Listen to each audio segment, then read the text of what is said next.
So mga kabukod, pag-usapan natin yung ating bagong action camera. It is the Ausec S60ER. It is a very budget action camera. And ito yung napili natin na action camera kasi base sa ating mga na-review ng mga action cam, like China brands din naman, action cam like DJI, Akaso.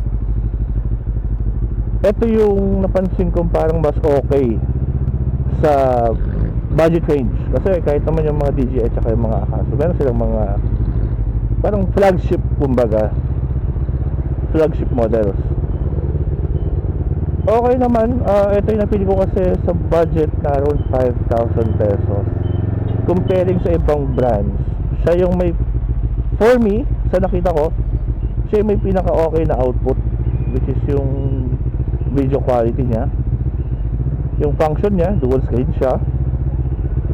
So pag gusto mong parang vlog kuno, pwede mo siya magamit. It is a 40K camera. 4K camera. Meron din siyang kasamang mga accessories like yung usual makukuha mo sa mga action camera nowadays. Meron siyang mga mounts and all. So hindi ko na i-discuss yun. Nakuha ko siya via Shopee, pero merong local distributor dito sa Pilipinas, which is ano po, yung ALX. Not promoting them, pero for comparison, sila yung parang kilala na distributor dito sa Pilipinas, and they promote the Ausec brand. So unfortunately hindi ako kumuha sa kanila, sa Shopee ako kumuha. Due syempre sa price limitations, medyo mas mataas ang konti yung price sa kanila. Pero magandaan kasi, if you can weigh the pros and cons, ako kasi syempre binigay ko, pag nagkaroon ng problema or may mga implica, syempre matutulungan ka nila. Meron yung silang after sales support. So shout out to ALX, kasi nakita ko naman na sumasagot sila sa mga inquiries based sa mga comments sa YouTube at sa Facebook, and sa ibang vlog na nakita ko nagpunta sa shop ng ALX. Tinuturo talaga nila kung paano. Unless syempre pag bumili ka sa Shopee, actually DIY ka, nood mag-aaralan mo paano gamitin.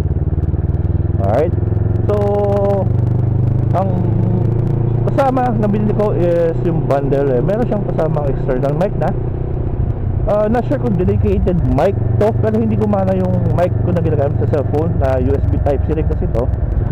Pero nung kinabit ko siya sa lubong, hindi siya gumana. So ayun, meron na siya kasamang memory card. Okay naman, the usual bundle lang naman, plus extra batteries. And if you want, I can put the link below kung saan link gusto nakuha. Nasa sa inyo, disensyon nyo kung saan kayo kukuha. Just make sure na makuha nyo yung gusto nyo. I'm not promoting the brand, pero I'm trying to review it. So yun, ang anong gamit nating setting ngayon is 1080p 1080 pixels, 60 frames per second, naka-off ang EIS, naka-on ang wind noise reduction, naka-external mic din ako, gamit ko yung kasama na external mic, and yung helmet ko naka-close lid. Yung mic ko, tinagay ko sa may pisngi ko, hindi siya nakatapat sa mismong bibig ko. So yun ang iniwasan ko kasi yung marinig yung parang ganon. So kaya wala siya sa tapat ng bibig ko, nasa may pisngi ko siya. Kung saan nakalagay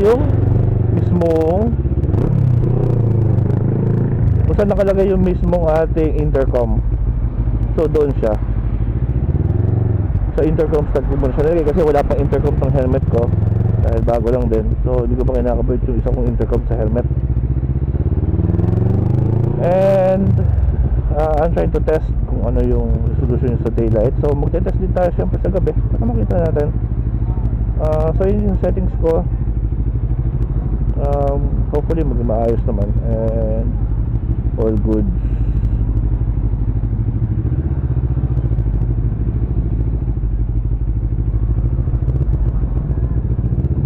Mga kabauta, dito muna natin puputulin yung ating video na maikli video. Try natin ulit pag gawa ng video pag madilim na, para matesting natin yung resolution niya or yung video quality niya. Alright, peace out mga kabauta, ingat kayo.